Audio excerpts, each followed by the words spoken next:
I'm Spencer Watts and you are you, and I like that. Restaurants charge a lot for this cut of meat. Time for a little show and tell.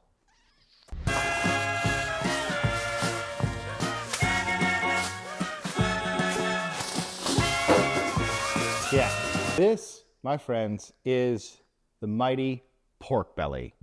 This stuff is relatively cheap in the grocery store, and it's one of my favorite cuts of meat. It's got a great balance of fat and meat, and if you can get it with the skin on, you get crispy skin, and it's amazing. And that's why it costs a lot in a restaurant. It takes time to prepare this and butcher it. This is a thing that needs to cook for hours. The labor into making beautiful pork belly is a lot.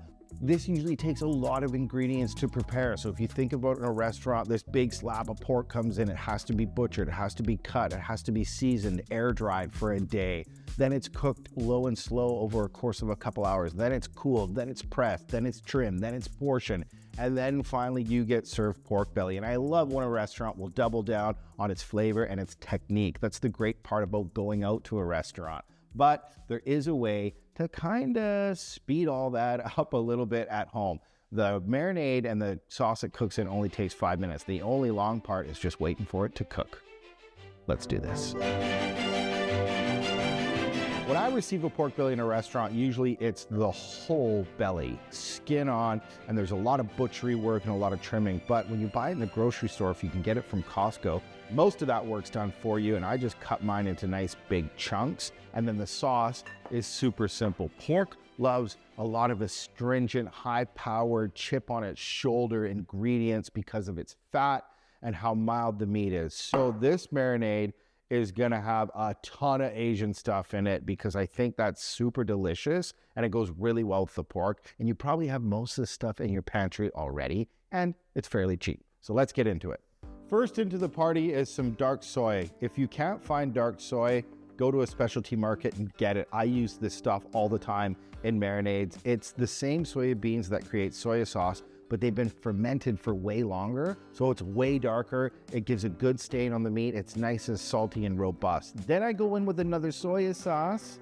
This is low sodium soy because I like the flavor and I want to lean into that, but I want to pull back on some of the salt. So dark soy and then low sodium soy. Now I want to balance all of that dark, crazy, dirty saltiness. I want to lift it up a little bit. Just want to give it a pat on the butt before it goes out there and smashes a home run. I'm gonna do that with vinegar. A couple different types of acid here. That's a good, nice kiss of rice vinegar. If you don't have rice vinegar, don't worry about it. Use whatever vinegar that you have. There's an ingredient called Chinese black vinegar, and it has a really good kick and a really dark kind of sexiness to it. If you can't find it, Worcestershire is gonna do the same trick. And like the acid, it's just gonna lift the sauce a little bit. This is optional if you want, but I like it. It's dark, dirty, tacky, and sweet. A little molasses. The reason why they say it's slow is molasses. And a little goes a long way. As soon as that Worcestershire goes in there, it just brightens it up. So good. And then I wanna kind of hit every element that your tongue can register. So heat. I'm gonna put some sambal in there. If you don't have sambal, you can use sriracha, hot sauce, chili flakes. Just make sure you get something in there that's nice and spicy. For a little bit of nuttiness, sesame oil, a little dab will do you. And that's pretty good. We've hit a lot of stuff that the tongue can register. Now it's time for the sweetness. You could use so many different kind of sweet things in here. Honey, maple syrup, white sugar. I'm using brown sugar because I like that it has notes of molasses in it and it makes things really nice and tacky. For the fresh stuff, I keep it pretty simple. Lots of grated garlic. I put it on a microplane just so it kind of dissolves into the sauce as it cooks. This is gonna cook for a really long time, so you don't need to heat this sauce up. Sometimes you give a sauce a little heat to let everything bloom and open up like a flower and get all their flavors working and rolling. Not this one. You can whisk it in all raw, and it's gonna take 2-3 hours to cook in that pork belly. You're gonna get a lot of flavor development there. For the ginger, I've just got a chunk of it right here. Chop it up, get some ginger in there. Ginger can go in, skin on and everything. Onion in there. I'm doing a little shallot. You could use white onion, red onion, green onion. It's all good. Get that in there.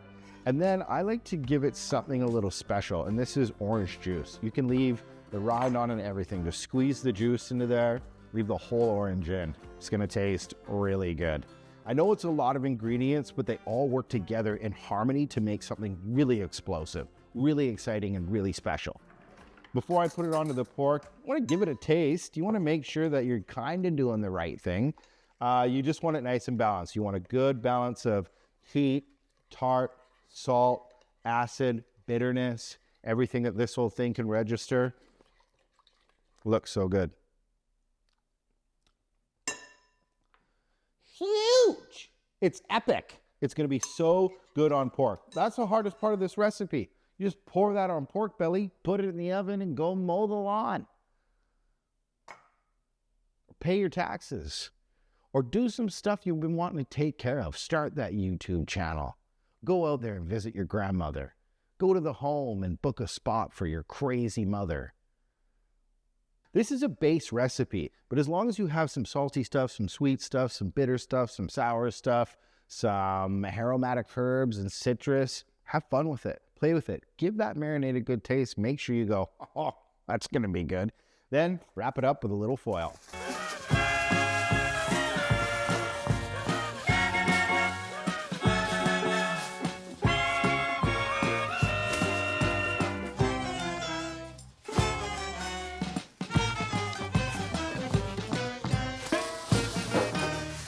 Yeah.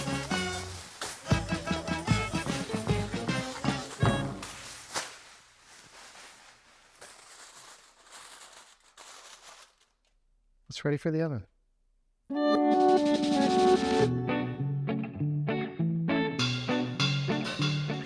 This pork belly takes hours to cook at a nice low temperature.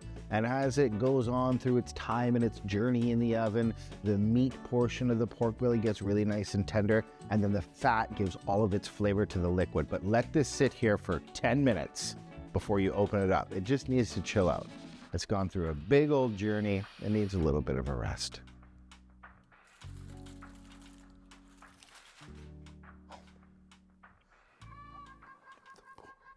She doesn't know she's coming, and she doesn't know you made pork. Oh my God, I'm so excited. This looks really great. Lots of amazing things have happened in here. I love the look of the oranges. They're almost dried out, so I know that they've given all of that beautiful sweetness and a slight bitterness, which is nice, into the sauce. The pork is just so nice. You touch it, and it wants to just disintegrate. This is a great thing. So much flavor, and then a little bit of time, but I'm not finished with the flavor. This juice is so flavorful. I'm gonna show you how I turn that juice into a perfect sauce. Look at this pork.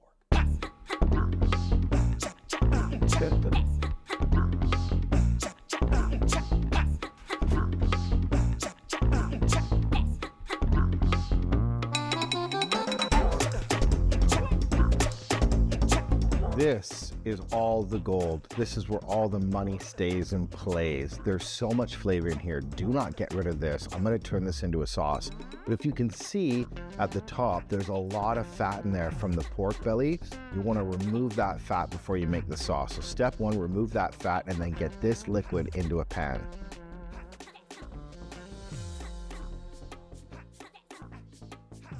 Bring the sauce up to a little simmer. And listen, if there's a little bit of fat left on the top, that's okay. It's hard to get all of the fat, no problem. We've got to thicken it. There's a couple ways to thicken it, but one of my favorite ways is with the cornstarch slurry. And that's a great fun term for a mixture of cornstarch and water. And when you put the cornstarch and water in there, immediately it thickens it. So this is what I do. A little bit of water and then a nice shot of cornstarch. Spence, how much cornstarch and water do I put in? Well, you just make the slurry and then add it in gradually. And when it's at the right thickness, because it's gonna do it instantly, then you'll know. Don't put a bunch of slurry in there because it will solidify. And another good tip is that you can break a cornstarch bond. So make sure the sauce is nice and tasty. I already know it is because it's been in the oven for like a few hours with a bunch of pork. But make sure you taste the sauce before you do this. If you're thickening a lamb jus or a pot roast liquid, you wanna make sure that it's really nice and seasoned, because once you thicken it, and it thickens, then you turn the heat down and you serve the sauce. Great tips and tricks. Coming at you live.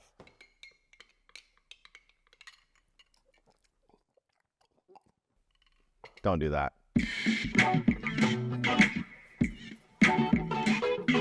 When I fry an egg, I like the bottom whites to be really nice and crispy and the yolk to be runny. So, oil in a pan, medium-high heat, crack the egg on the surface, and then pour it in gently, and a little bit of salt, and watch the magic. So when the edges start to puff up and it starts to get really nice and crispy and the egg's talking to you, that means good things are happening. You can even see the whites starting to get nice and crisp. So when the bottom's really nice and crispy and you can take a spatula and kind of lift it off and have a look, just like that, you know the egg's done. Turn it off the heat and then let the rest of the cooking happen off the heat while you plate it. You can't have pork and egg rice bowl without rice. All right, let's build this baby. Rice first. We're gonna make a tower of power. Rice, pork, fried egg. I'm gonna garnish an egg with chilies and green onion and put it all together. Look at this. With a nice glazed sauce, rice, and a crispy fried chili egg. I think we've all been waiting to see that egg yolk goo and the inside of the pork belly. Without further ado, I give you the egg drop.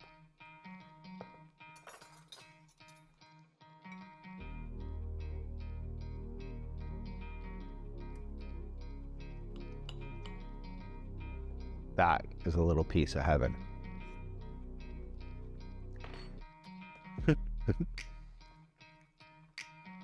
The pork just disintegrates in your mouth. It's so good, it's so flavorful, it's everything. It's spicy, it's sweet, it's salty, it's creamy, it's fatty, with a fried egg on top. Money. That's why restaurants charge a lot for something like this, because the time and the effort and the knowledge that it takes from butchering it, to cleaning it, to drying it, to braising it, to cutting it, to pressing it, to serving it, it's well worth it. Go out and support your local restaurant. Have a pork belly. Smile on your way out the door. Delicious.